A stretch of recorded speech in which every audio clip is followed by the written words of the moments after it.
গরমকাল পড়বে আর বাঙালিরা পান্তা খাবে না, এও কি সম্ভব? আর আজকে শেয়ার করব পান্তার সাথে একটা মুসুর ডালের বড়া রেসিপি। পান্তার সাথে মুসুর ডালের বড়া, আহা, এ যেন এক অমৃত। প্রথমেই মুসুর ডালটাকে 2 ঘন্টা জলে ভিজিয়ে রেখেছিলাম।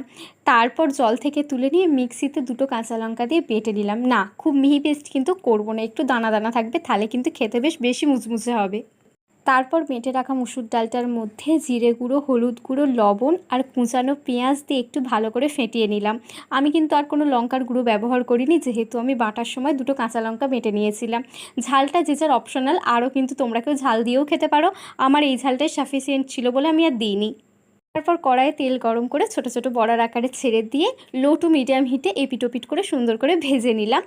দারুণ মুচমুচে হয়েছিল কিন্তু। তারপর তুলে নিয়ে গরম গরম সার্ভ করলাম মুসুর ডালের বড়া, আর তার সাথে পান্তা ভাত, তার সাথে একটা কাঁচা লঙ্কা আর পেঁয়াজ, না হলে কি চলে?